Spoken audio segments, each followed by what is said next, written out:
Ang pagpaambit sa gasa sa pagtuo o gift of faith ang hingusgan karon nga mapakailap sa Archdiocese of Cebu isip pagpangandam sa ika-500 ka tuig nga kasumaran sa paghangop sa sugbo sa Kristyanismo. Mao kini ang mamahimong sentro sa ikaduhang season sa Pagsangyaw 2019. Ano ang report? Salamat ninyo nga mga tao nga nagpaabot niini matag semana o mga parokya nga nag-implement niini. Ang pulong ni Cebu Archbishop Jose Palma ang mubukas sa ikaduhang season sa Pagsangyaw 2021 karong Hulyo 7.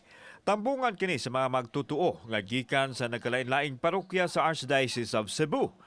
Tukion usab sa panagtigom ang mga isyu sa pamilya, kasal, kabatan-unan o guban pa. Samtang panahon usab kini sa hamubong pagpaambit sa mga alagad sa parokya. Hopefully sa atong pagsangyaw tinud-an na diya sa parokya, diya sa mga gagmay nga katilingban sa peripheries, dunay mga kausaban sa kinabuhi sa katawhan, labi na gyud silang pagtuo. Samtang malaumon ang organizer sa pagsangyaw nga magmalampuson ang pagpakatap sa maayong pulong sa Ginoo pinaagi sa giya sa Dios.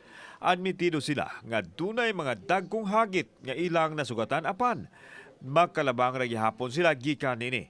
Ang season 1 nagmalampuson sila apan gikinahanglan pa ang dugang pagpasabot aron masayran ang programa kalabot sa kasaulugan sa paghangop sa sugbo sa Kristyanismo nga nagsugod dinhi sa sugbo.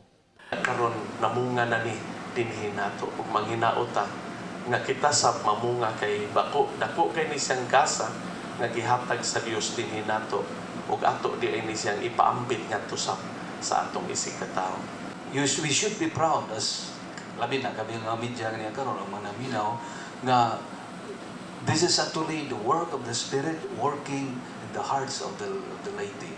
Doon na tayo tumong ni ani, dili lang ni kay usa ka celebration for a day, but this is really for a destiny, just like what the Spaniards did pag abot nila sa atong lapyahan nga nangandoy nga doon naging mahitabo. So we also hope that with this Pagsangyaw 2021 doon naging dakong mahitabo sa katawhan sa Dios labi na gyud dinhi sa Sugbo.